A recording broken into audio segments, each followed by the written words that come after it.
పర్వతాలను సైతం గుండెలపై మోయగల విశాలమైన ఛాతీ, బండరాలను కూడా సునాయాసంగా పిండి చేయగల బాహువులు, వజ్రం లాంటి శరీరంతో గొడ్డలి పట్టుకొని గుహలో నుండి బయటకు వచ్చిన పరశురాముణ్ణి చూసిన అంబాదేవి తన మనసులో ఈ సమస్త భూమండలంలో భీష్ముడి అహం అణచి అతనికి బుద్ధి చెప్పగల సమర్థుడు ఇతడొక్కడే అని అనుకొని పరిగెత్తుకుంటూ పరశురాముడి దగ్గరకు వెళ్లి నాకు న్యాయం చెయ్యండి ప్రభూ అంటూ ఏడ్చింది.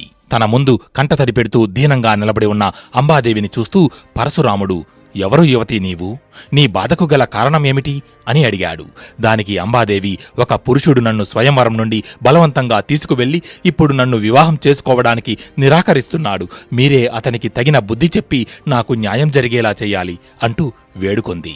అప్పుడు పరశురాముడు, నీకు తప్పక న్యాయం జరుగుతుంది. ఈ దుష్కార్యానికి పాల్పడిన దుష్టుడు ఎవరు అని అడిగాడు. దానికి అంబాదేవి, అతడు మరెవరో కాదు, మీ ప్రియ శిష్యుడు గంగాపుత్రుడు భీష్ముడు అని చెప్పింది. అది విన్న పరశురాముడు, ఏంటి భీష్ముడా? అసత్యం! భీష్ముడు ఎన్నటికీ ఇటువంటి అధర్మ కార్యానికి పాల్పడడు అంటూ మౌనంగా ఉండిపోయాడు. అప్పుడు అంబాదేవి జరిగినదంతా పరశురాముడికి వివరించింది. అదంతా విన్న పరశురాముడు అంబాదేవి వైపు చూస్తూ, నీకు ఈ దుస్థితి రావడానికి కారణం ఇద్దరు వ్యక్తులు. ఒకరు మహారాజు సాల్వుడు, మరొకరు భీష్ముడు. వీరిద్దరిలో ఎవరిని శిక్షించమంటావు అని అడిగాడు. దానికి అంబాదేవి, సాల్వుడిని దండించినా అతడు ఇక నన్ను వివాహం చేసుకోవడానికి ఒప్పుకోడు. దీనంతటికీ కారణం భీష్ముడు. అతడు చేసిన దానికి శిక్ష అనుభవించాలి అని అంది. అప్పుడు పరశురాముడు, సరే, నీవు కోరుకున్నట్లుగానే చేస్తాను. భీష్ముడు నేను చెప్పిన మాట కాదనడు. అలాగే అతడు నాతో యుద్ధం చేసి గెలవనూ లేడు అని చెప్పి అంబాదేవిని తీసుకుని హస్తినాపురానికి బయలుదేరాడు. హస్తినాపురిలో సరస్వతీ నదీ తీరాన విడిది ఏర్పరుచుకుని భీష్ముడికి కబురు పెట్టాడు పరశురాముడు. పరశురాముడు తనని ఎందుకు రమ్మన్నాడో తెలియక చాలా కాలం తరువాత గురువుగారి నుండి కబురు రావడంతో భీష్ముడు సంతోషంగా గుర్రంపై పరశురాముడి వద్దకు బయలుదేరాడు. భీష్ముడు సరస్వతీ నదీ తీరానికి చేరుకున్నాడు. అక్కడ ఒక బండరాయిపై కూర్చుని తపస్సులో నిమగ్నమైన పరశురాముణ్ణి చూసిన భీష్ముడు అత్యంత వినయంగా రథంపై నుండి కిందకు దిగి మోకాళ్లపై కూర్చుని తపస్సులో కూర్చున్న గురువు కాళ్లను నీళ్లతో కడుగుతున్నాడు. పరశురాముడు వెంటనే తన కళ్ళు తెరచి తన కాళ్ళు కడుగుతున్న భీష్ముడిని చూసి భీష్ముడి యొక్క గురుభక్తికి సంతోషపడి అతన్ని పైకి లేపి కౌగిలించుకున్నాడు. అప్పుడు భీష్ముడు, గురుదేవా, నన్ను పిలిపించడానికి గల కారణమేమిటి అని అడుగగా ఇంతలో పరశురాముడి వెనుక నుండి అంబాదేవి ముందుకు వచ్చి నిలబడింది. అంబాదేవిని చూసిన భీష్ముడికి విషయమంతా అర్థమయ్యింది. అప్పుడు పరశురాముడు భీష్ముడి వైపు చూస్తూ, భీష్మా, నువ్వు ఈ కన్యను బలవంతంగా స్వయంవరం నుండి తీసుకువచ్చిన మాట నిజమేనా అని అడిగాడు. దానికి భీష్ముడు, అవును గురుదేవా, నేను ఈ కన్యను బలవంతంగా స్వయంవరం నుండి తీసుకువచ్చిన మాట నిజమే. కాని ఈమె మనసులో వేరొక వ్యక్తి ఉన్నారు అన్న విషయం నాకు తెలియదు. ఒకవేళ తెలిసి ఉంటే నేను ఈమెను అక్కడే వదిలేసి వచ్చేవాడిని. తరువాత విషయం తెలిసి నేనే ఈమెను తను ప్రేమించిన మనిషి దగ్గరకు పంపించాను అని చెప్పాడు. దానికి పరశురాముడు, నీ కారణంగానే తను ప్రేమించిన సాల్వుడు తనని కాదన్నాడు. తనని ఇప్పుడు వివాహం చేసుకోవడానికి ఎవరు ముందుకొస్తారు? కాబట్టి ఈమెను నీవే వివాహం చేసుకోవాలి అని అన్నాడు. అప్పుడు భీష్ముడు, గురుదేవా, నేను ఆజన్మాంతం బ్రహ్మచర్య వ్రతాన్ని పఠిస్తానని ప్రతిజ్ఞ చేశాను అని చెప్పగా పరశురాముడు, ఆ విషయం నాకు తెలుసు, కాని ఇప్పుడు ఆ ప్రతిజ్ఞను అతిక్రమించాలి అని అన్నాడు. దానికి భీష్ముడు, ప్రాణం పోయినా నేను ధర్మవిరుద్ధంగా నడుచుకోను అని సమాధానమిచ్చాడు. అది విన్న పరశురాముడు కోపంగా, నీ గురువుకే నీతులు చెప్పేటంతటి వాడివా నీవు? మర్యాదగా నేను చెప్పిన దానికి ఒప్పుకొని నన్ను సంతోషపరచు, లేదంటే నా కోపాన్ని చవిచూడాల్సి వస్తుంది అని అన్నాడు. అప్పుడు భీష్ముడు, అధర్మబద్ధంగా జీవించడం కంటే ఒక క్షత్రియుడిగా మీతో యుద్ధం చేసి మిమ్మల్ని ఓడించడమో లేదా మీ చేతిలో మరణించడమో శ్రేయస్కరం గురుదేవా అని అన్నాడు. అప్పుడు పరశురాముడు, అయితే సరే, అందుకో నీ ఆయుధాన్ని అంటూ తన శిష్యుడు అకృతవర్ణుడిని తన రథసారథిగా చేసుకుని రథాన్ని అధిష్ఠించాడు. భీష్ముడు కూడా తన ధనస్సును చేతబట్టి రథంపైకెక్కి నిలుచుని ఉన్నాడు. గురు శిష్యులు ఇద్దరూ యుద్ధానికి సిద్ధమయ్యారు. ఏదో ఘోర అనర్థం జరగబోతోందని అనడానికి సూచనగా ఆకాశమంతా కారు మేఘాలు ఆవరించి ఆ ప్రదేశమంతా చీకటితో నిండిపోయింది. సముద్రంలోని అలలు తీరాన్ని దాటి ఎగసిపడుతున్నాయి. పక్షులు, మిగిలిన ప్రాణులన్నీ ఆ ప్రదేశం నుండి దూరంగా వెళ్లిపోతున్నాయి. క్రూర మృగాల భయంకర గర్జనలతో కొండ గుహలన్నీ ప్రతిధ్వనిస్తున్నాయి. ఇంతలో ఒక్కసారిగా పరశురాముడు ధనస్సును ఎక్కుపెట్టి భీష్మునిపై బాణాలు సంధించడం మొదలుపెట్టాడు. కొండపై పడుతున్న వర్షపు చినుకుల్లా ఆకాశం నుండి బాణాలు భీష్ముడి వైపే దూసుకు వస్తున్నాయి. అప్పుడు భీష్ముడు తన ధనస్సును ఎక్కుపెట్టి ఆకాశంలోకి ఒక అస్త్రాన్ని సంధించాడు. ఆ అస్త్రం ఆకాశంలోకి వెళ్లి పెద్దగా పేలి పరశురాముడు వేసిన బాణాలను ధ్వంసం చేసింది. వారిద్దరి మధ్య యుద్ధం అత్యంత ఘోరంగా సాగుతోంది. కత్తి, గద, గొడ్డలి, బల్లెం ఇలా వారు యుద్ధంలో ఉపయోగించని ఆయుధం లేదు, ప్రయోగించని శస్త్రం లేదు. పరశురాముడి శరీరానికి వృద్ధాప్యం రావచ్చు, కాని ఆయన శక్తి మాత్రం అణువంతైనా తగ్గలేదు. ఇక భీష్ముడైతే గురువుకి ఏమాత్రం తీసిపోకుండా పరశురాముడితో సమానంగా యుద్ధం కొనసాగిస్తున్నాడు. రోజులు నిమిషాల్లా గడిచిపోతున్నాయి, కాని వారిద్దరి మధ్య యుద్ధం జరుగుతూనే ఉంది. ఎవరూ తగ్గడం లేదు. ఇంతలో భీష్ముడు వేసిన బాణం ఒకటి 7 బాణాలుగా మారి పరశురాముని శరీరంలో దిగి శరీరం నుంచి రక్తం ప్రవహిస్తోంది. అది చూసి భీష్ముడు తీవ్రంగా బాధపడ్డాడు. దానితో పరశురాముడి కోపం విపరీతంగా పెరిగిపోయింది. వెంటనే ఒక బాణం సంధించి భీష్ముడి యొక్క రథసారథిని చంపేశాడు. మళ్లీ తన ధనస్సు యొక్క వింటినారిని గట్టిగా లాగి మంత్రం స్మరించగానే అత్యంత శక్తివంతమైన అస్త్రం ఒకటి ప్రత్యక్షమయ్యింది. ఆ అస్త్రం ఏంటో భీష్ముడికి తెలియదు. భీష్ముడు దాన్ని నేర్చుకోలేదు. పరశురాముడు ఆ అస్త్రాన్ని భీష్ముడి మీదకు గురిపెట్టి సంధించాడు. ఆ అస్త్రం అత్యంత వేగంగా భీష్ముడికి వచ్చి తగిలి భీష్ముడు రథంపైనే కుప్పకూలిపోయాడు. వెంటనే గంగాదేవి అక్కడ ప్రత్యక్షమై భీష్ముడి రథానికి సారథిగా మారి రథం నడుపుతూ భీష్ముడిని అక్కడి నుండి తీసుకువెళ్లిపోయింది.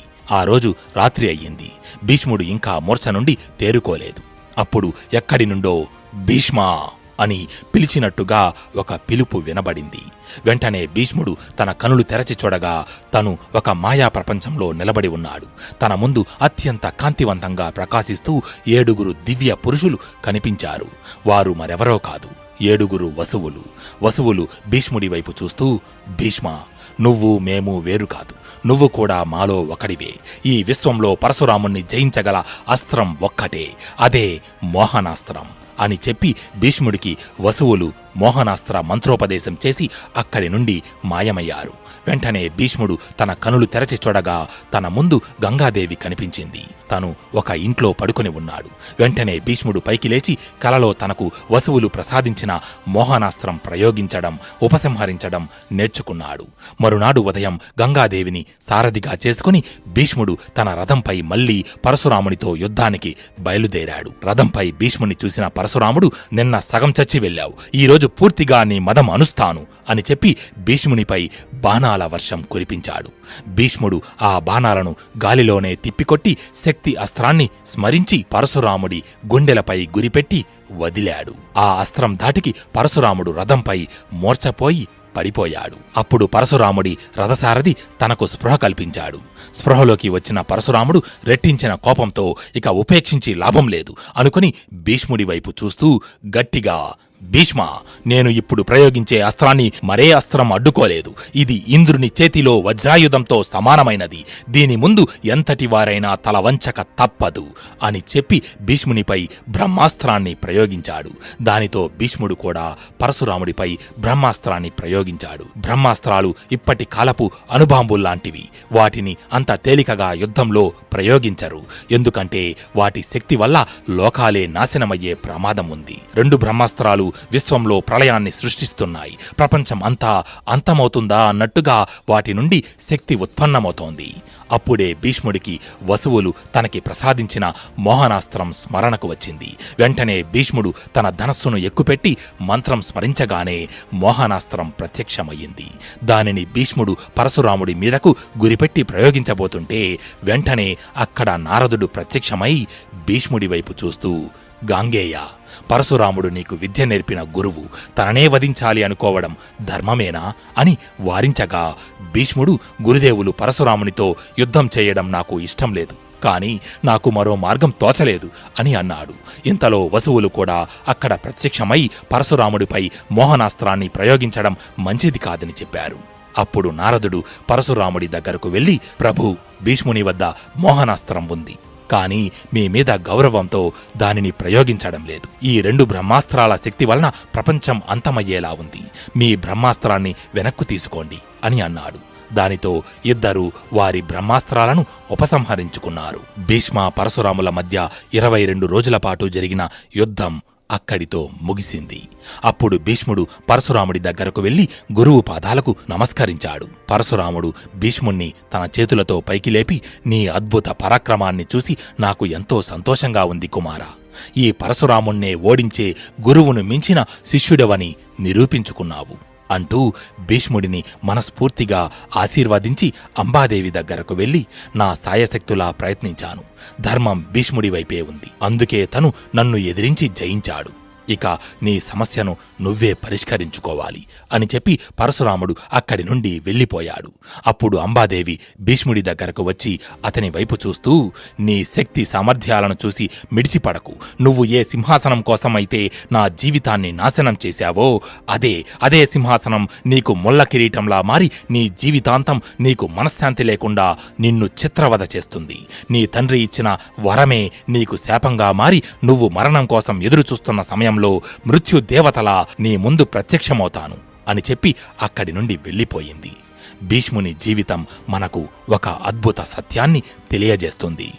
భీష్ముడు తన జీవితం మొత్తం ధర్మాన్నే ఆశ్రయించాడు. తను తన జీవితంలో చేసిన ఒకే ఒక తప్పు అంబాదేవి మనసులో ఏముందో తెలుసుకోకుండా ఆమెను బలవంతంగా స్వయంవరం నుండి తీసుకురావడం. అది కూడా తను కావాలని చేసిన పని కాదు. అయితే మనం ఒక పని తెలిసి చేసినా తెలియక చేసినా దాని నుండి వచ్చే ప్రతిఫలాన్ని తప్పక ఏదో ఒకరోజు అనుభవించక తప్పదు. మనం చేసిన మంచి కర్మలు చెడు కర్మలను మార్పించలేవు. మనం 100 పుణ్యకార్యాలు చేసి ఒక్క చెడు కర్మను తలపెట్టినా ఆ చెడు కర్మ యొక్క ఫలితాన్ని తప్పక అనుభవిస్తాం. ఉదాహరణకి మనం 10 రోజుల పాటు కష్టపడి ఒక అద్భుతమైన పడవను తయారు చేసి చివరకు ఆ పడవకు ఓ చిన్న రంధ్రం పెడితే ఎలా అయితే ఆ పడవ నీటిలో మునిగిపోతుందో అలాగే మనం చేసిన ఒక్క చెడు కర్మ మనల్ని నిలువునా ముంచేస్తుంది. భీష్ముడు తన జీవితాంతం ధర్మం వైపు నిలబడినా తను చేసిన ఆ ఒక్క తప్పు వల్ల ఒక ఆడపిల్ల జీవితం నాశనమయ్యింది. ఆ తప్పే చివరికి భీష్ముడికి అంపశయ్యపై పడుకునేలా చేసింది. 2 ఏళ్లు గడిచింది. విచిత్ర వీర్యుడు రాజకార్యాలను విస్మరించి విపరీతంగా తన భార్యలతో కామభోగాలలో మునిగి తేలుతూ చివరకు క్షయవ్యాధి కారణంగా మరణించాడు. దానితో రాజ్యమంతా అంధకారం అలుముకుంది. విచిత్ర వీర్యునికి సంతానం లేని కారణంగా హస్తినాపుర సింహాసనానికి వారసులు లేకుండా పోయారు. ఒక రాజ్యానికి రాజు లేడు అంటే అది సాధారణ విషయం కాదు.